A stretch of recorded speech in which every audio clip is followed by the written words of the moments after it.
Selanjutnya, pasal nomor 142, berjiwa yang baik. Hadis nomor 301. Hadis berapa? 301. Imam Bukhari berkata, rahimahullah, Ismail bin Uwais mengabarkan kepada kami, ia berkata, Sulaiman bin Bilal mengabarkan kepadaku dari Abdullah bin Sulaiman bin Abi Salam al-Aslami, annahu sami'a Mu'adz bin Abdullah bin Hubayb al-Juhani yuhaddits radhiyallahu anhu an abihi an ammihi anna Rasulullah sallallahu alaihi wasallam kharaja alaihim wa alaihi atharu ghusl wa huwa tayyibun nafs. فظننا أنه ألم بأهله فقلنا يا رسول الله نراك طيب النفس قال أجل والحمد لله ثم ذكر الغنى فقال رسول الله صلى الله عليه وسلم إنه لا بأس بالغنى لمن اتقى والصحة لمن اتقى خير من الغنى والطيب النفس من النعم. Bahwa ia mendengar Mu'adz bin Abdullah bin Hubayb Al-Juhani meriwayatkan dari ayahnya, dari pamannya radhiyallahu anhu majma'in, bahwa Rasulullah SAW pernah keluar menemui para sahabat dan pada diri beliau, maksudnya diri Nabi SAW, waktu pas Nabi lagi keluar kepada mereka, maka terdapat bekas air mandi yang pada saat itu beliau dalam keadaan ceria sekali. Maka kami menyangka beliau telah berkumpul dengan istrinya, ya, karena sudah berhubungan biologis segala macam, maka kelihatannya ceria karena itu. Kami lalu berkata, wahai Rasulullah, kami melihatmu dalam keadaan ceria. Ya. Maka beliau pun menjawab sallallahu alaihi wasallam, benar, alhamdulillah. Lalu kekayaan disebutkan. Beliau bersabda, tidak masalah kekayaan bagi orang yang bertakwa dan kesehatan bagi yang bertakwa lebih baik daripada harta, serta jiwa yang ceria adalah bagian daripada nikmat.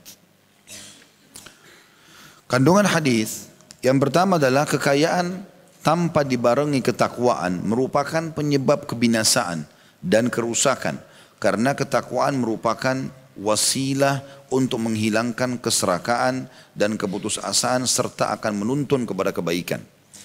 Jadi masuk dalam poin ini saya berikan contoh, kan kadang-kadang kita berlibur sama keluarga ya, misalnya kita keluar kemana, keluar kota atau apa saja, tentu musafir boleh jamak qasar sholat, tetapi teman-teman jangan sementara Allah berikan kita kesempatan berlibur, tinggal di hotel bintang 5, nyaman, mobil juga nyaman, jalanan juga aman, segala macam, lalu kita gunakan maksiat di sini.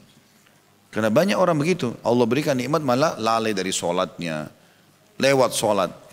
Boleh jamak duhur asar tapi sholatnya menjelang maghrib baru bangun tidur misalnya, karena hotelnya nyaman. Atau dia bermain-main sama keluarganya, ya, hal-hal yang mubah tapi sampai lalai dari sholat misalnya. Atau melakukan kemaksiatan. Ya, banyak orang begitu berlibur akhirnya berzina atau melakukan perbuatan-perbuatan haram. Ini semua hal yang bertolak belakang. Harusnya kenikmatan yang sedang ada digunakan dengan ketakwaan. Ya. Makin Allah berikan nikmat, makin soleh dan soleha. Makin rekreasi, makin rajin sholatnya, makin berzikir, makin bersyukur gitu. Jangan diberikan nikmat, Allah uji kita, kemudian kita malah kufur kepada Allah subhanahu wa ta'ala. Ini yang banyak terjadi ya. Jadi lagi liburan sekolah, ibu-ibunya pakai jilbab besar, bapak-bapaknya pakai kopiah, pergi ke kolam renang, ya. Memperlihat-lihat auratnya orang, terus sholat di sebelah kolam renang. Dari mana mempertemukannya ini? Yang penting sholat, bukan yang penting sholat, masalahnya di sebelahnya ada perempuan telanjang, laki-laki telanjang dan seterusnya. Bagaimana bisa kita sedang menikmati liburan tapi diikuti dengan kemaksiatan? Gak bisa. Jangan begitu. Allah tidak melarang kita menikmati. Allah nyuruh kita berjiwa yang tenang, menghibur diri kita, ya istirahat. Karena Nabi SAW mengatakan, ya dirimu punya hak, keluargamu punya hak. Kita memang begitu, meluangkan waktu. Tapi pada yang halal, akhi dan ukhti. Jangan pada yang haram gitu kan. Jangan lagi liburan marah mabuk-mabukan, malah narkotika, malah segala macam. Akhirnya tabrakan karena mabuk dan seterusnya. Wa na'udzubillah. Gunakan liburan-liburan hal yang mubah itu untuk menenangkan jiwa, menghibur, menghilangkan kepenatan, iya, tapi pada hal yang diikuti dengan ketakwaan.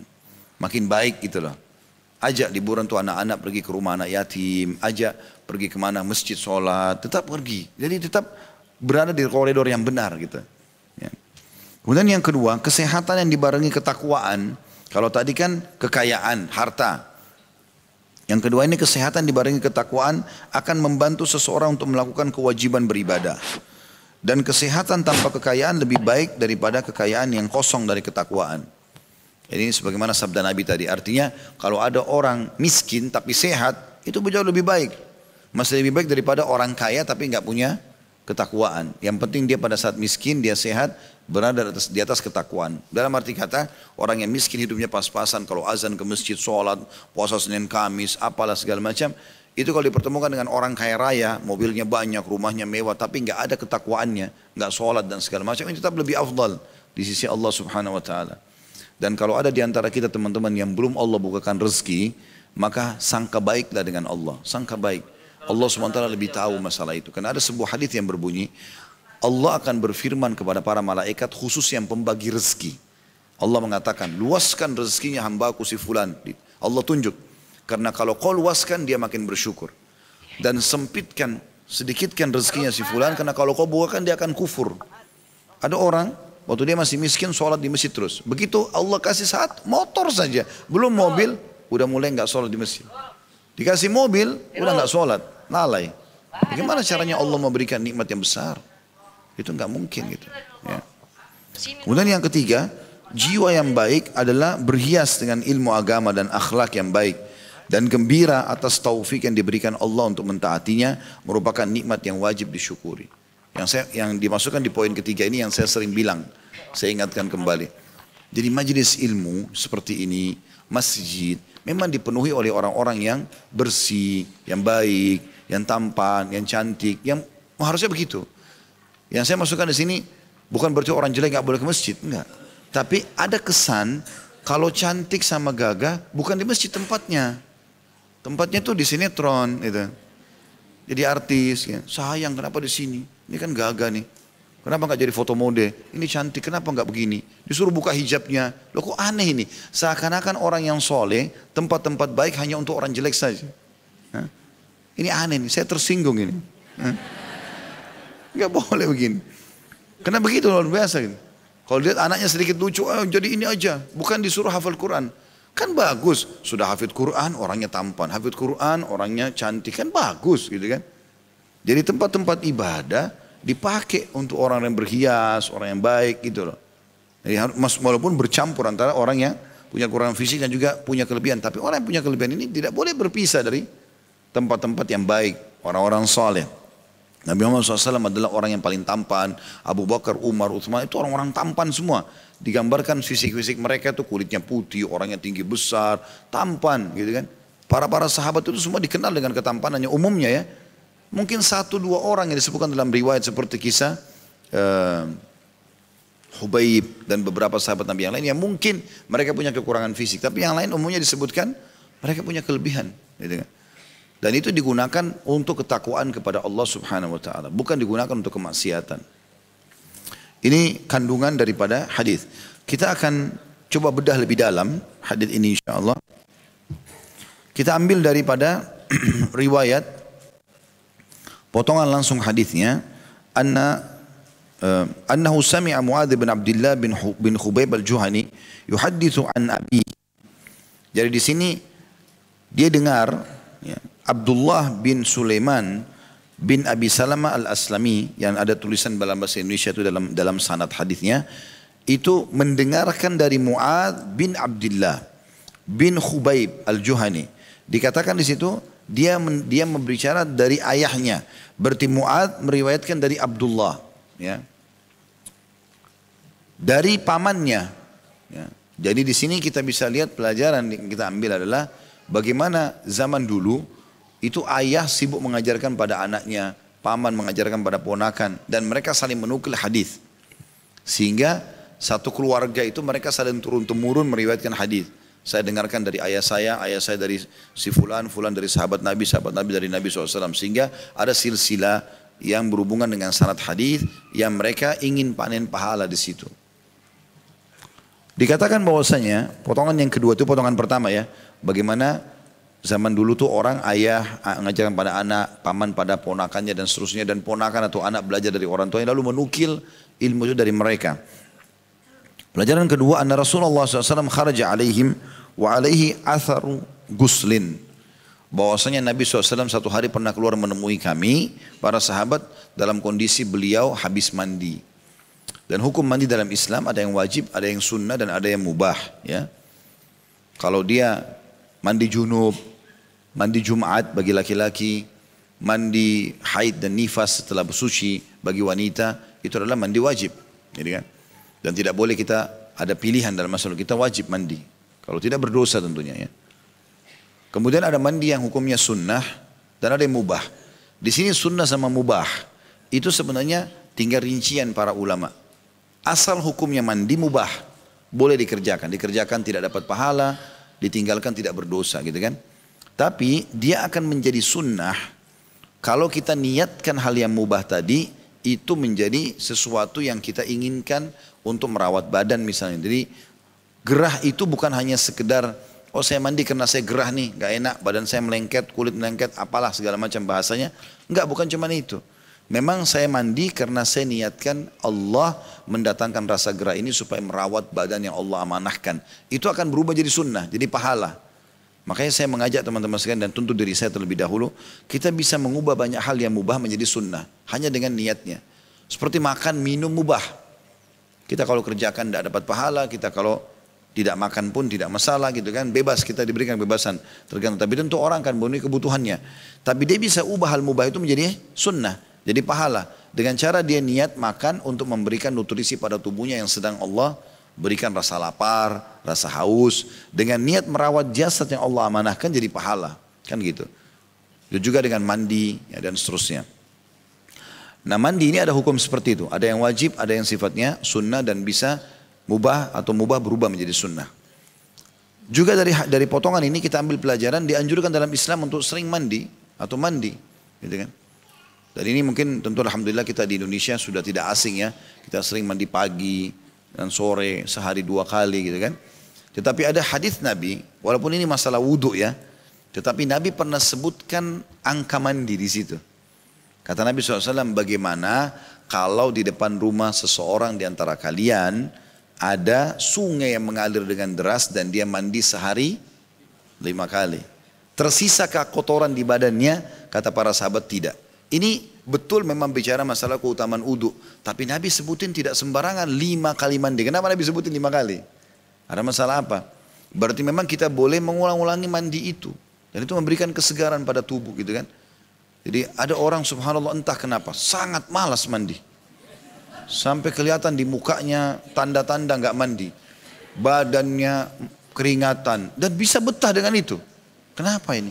Kenapa nggak mandi, akhi dan ukhti? Dan itu tidak sulit mandi itu.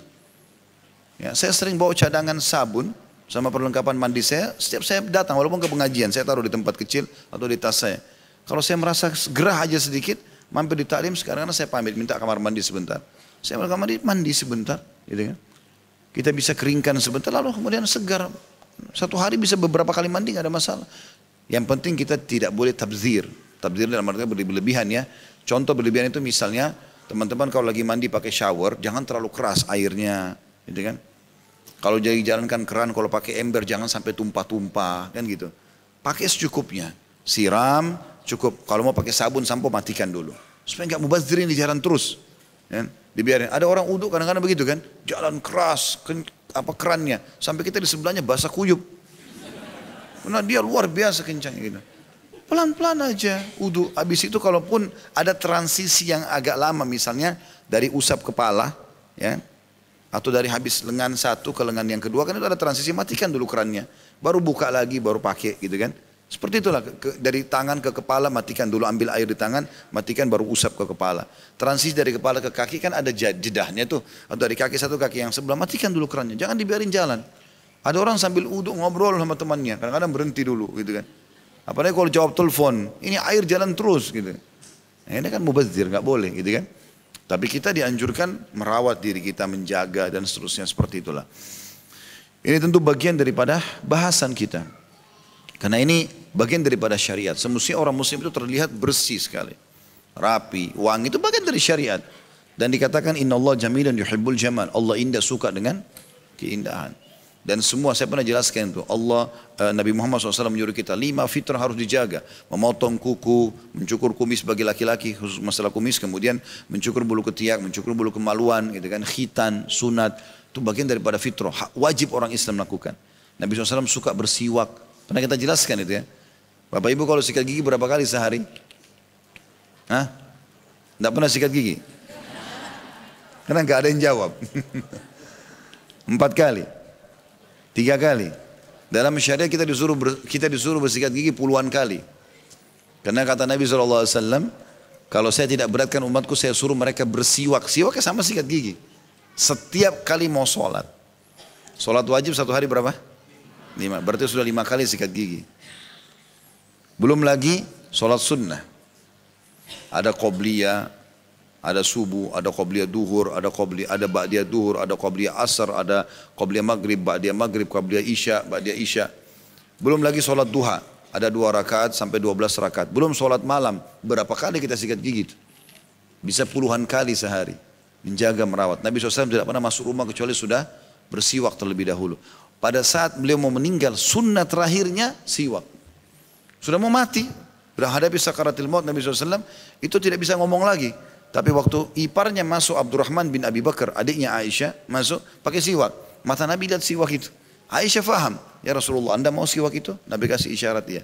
Diambil, dibersihkan, dipotong yang sudah dipakai oleh Abdurrahman, lalu dirapikan lagi, lalu disiwakkan di mulut Nabi SAW, lalu beliau meninggal setelah itu. Yang terakhir kebersihan, kerapian, bagian daripada syariat. Jangan busuk ini, bicara sama orang gak enak, keluar bau jengkol, keluar bau ini, keluar bau itu. Dekat dengan orang tidak nyaman, keringatan, salaman, kita cium tangan habis salaman, baunya nggak enak. Banyak minyak wangi kecil-kecil tuh yang roll ya. Beli, kalau mau salaman sama orang dipakai di tangan, jadi wangi gitu kan. Jadi itu insya Allah satu hal bagian daripada syariat kita. Kemudian dikatakan potongan yang ketiga, wa huwa tayyibun nafs, ini saksi bahasan kita. Dan Nabi SAW pada saat itu tayyibun nafs, tayyib artinya bagus, sempurna, segala macam. Nafs itu jiwa. Diringkas bahasa tadi ceria. Ya. Jadi Nabi SAW itu tidak pernah keluar dalam kondisi mukanya sedih, nggak pernah. Selalu ceria. Ini bagi seorang muslim harusnya seperti itu. Karena dia tahu apapun yang sedang menimpa dia. Dari nikmat pasti dari Allah, cobaan juga dari Allah. Kalau nikmat dia bersyukur, kalau cobaan dia bersabar. Maka semuanya kebahagiaan. Apa yang harus jadi masalah buat dia? Gitu kan? Maka selalu saja dalam kondisi ceria. Dan ini bagian daripada syariat Islam. Harusnya kita ceria, gembira gitu kan. Jadi tidak perlu ada masalah yang kita, jangan dibesar-besarkan. Saya kadang-kadang dengar ada sebagian orang datang ke pengajian, Ustaz, saya mau sampaikan masalah saya. Baik silakan. Ini besar buat saya. Itu dia cerita, ya Allah, masalahnya kecil.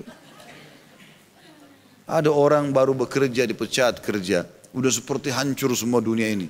Baik, ya akhi, lamar kerja tempat lain. Masalahnya apa? Ditolak nikah sama si fulana. Sedih. Seakan-akan sudah habis dunia ini. Banyaknya wanita di muka bumi ini. Ya. Dia nggak mau yang sudah lamar yang lain kan gitu. Sama aja judulnya wanita kok, gitu kan. Kalau cuma dia sendiri wanita diperebutkan semua laki-laki lain. Mungkin sedih, ini enggak, gitu kan. Atau apalah, karena masalah-masalah kecil gitu. Dia ke dokter, dokter vonis belum bisa sembuh. Itu kata dokter. Memang dokter selalu begitu. Resepnya aja kan semoga lekas sembuh, nggak ada pasti sembuh kan gitu. Dia cuma bisa bilang, tapi belum tentu di sisi Allah SWT. Karena kata Nabi SAW, Allah tidak turunkan penyakit kecuali Allah turunkan bersamanya obatnya.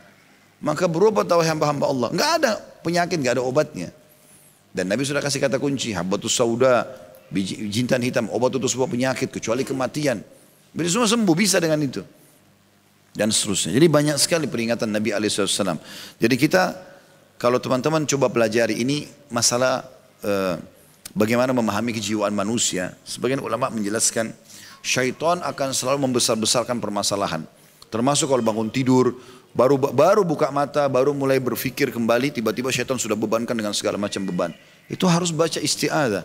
A'udzubillahi minasyaitonir rajim. Masalah sedang dihadapi sebenarnya masalah kecil, dibesar-besarkan. Seakan-akan akan begini dan begitu. Akan hancur. Enggak. Tenangkan diri. Makanya Allah sebutkan orang yang masuk surga nanti, jiwa yang mutmainnah. Ya ayyuhatan nafsul mutmainnah. Hai jiwa yang tenang. Memang dia selalu tenang, dewasa, enggak tergesa-gesa. Memang begitu. Jangan selalu dibebani dengan pikiran-pikiran yang tidak perlu sebenarnya. Ada orang kadang-kadang tidak perlu dia jadikan jadikan beban. Ya, contohnya misalnya sengaja mau memikirkan masalah teman-temannya, padahal dia sendiri masalahnya belum selesai. Kan gitu.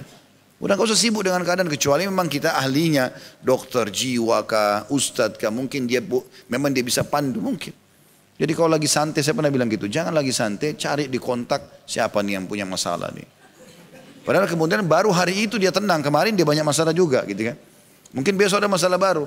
Sudah cerita sama saya saja, curhat gak apa-apa. Mulailah temannya cerita.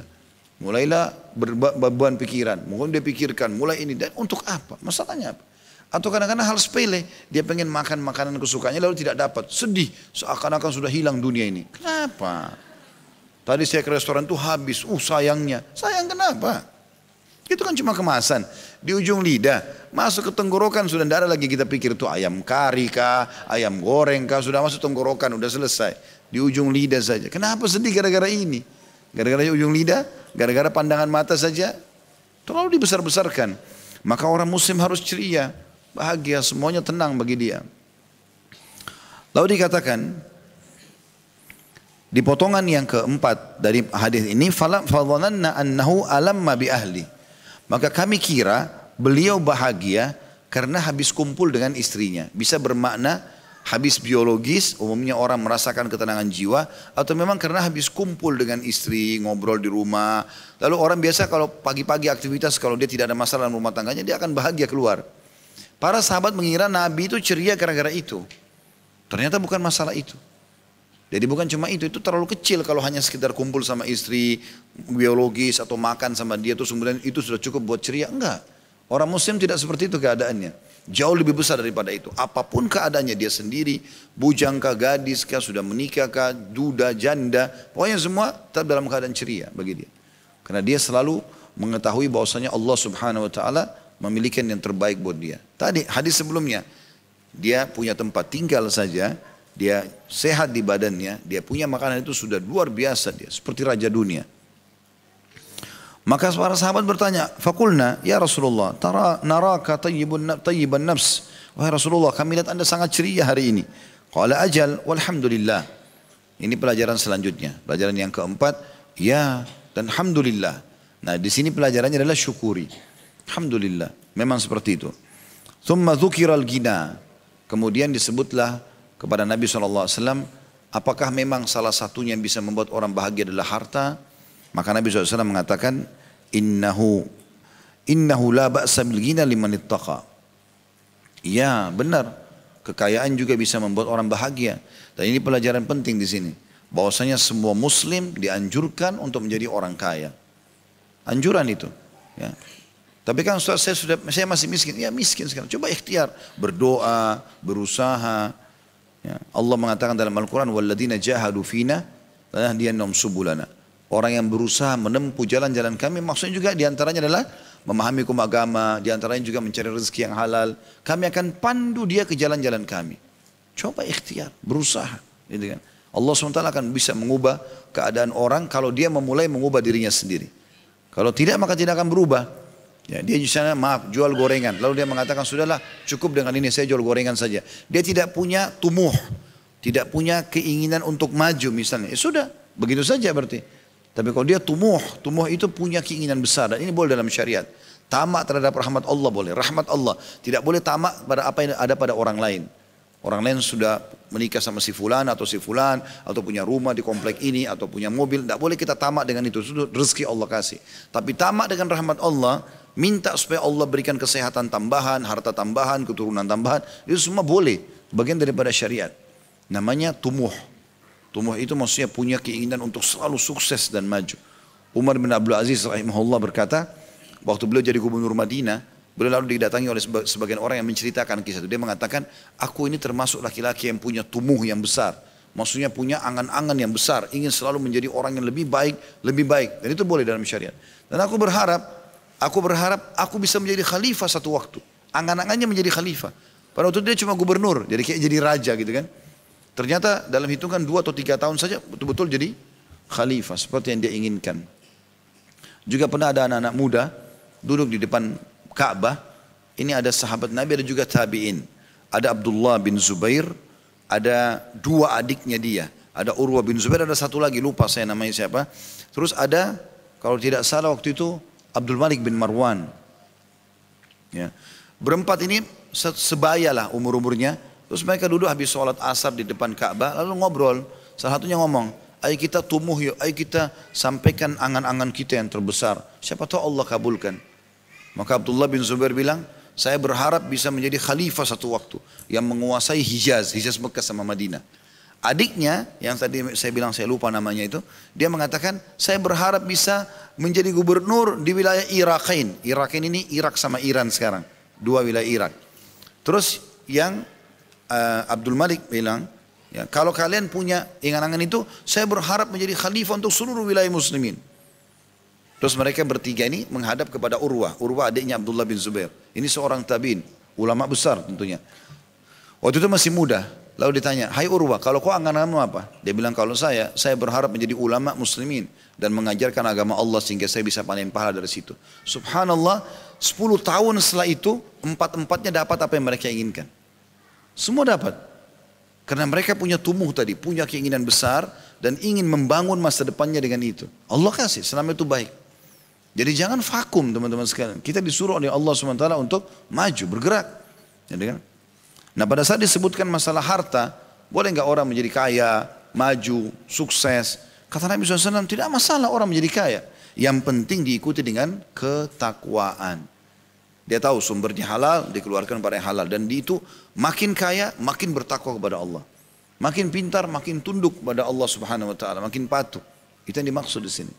Maka ini poin perlu digarisbawahi. Pelajaran besar dalam hadis ini adalah bagaimana orang punya angan-angan yang besar untuk menjadi orang yang besar, sukses ya, dan dengan itu dia bisa lebih banyak mendapatkan pahala.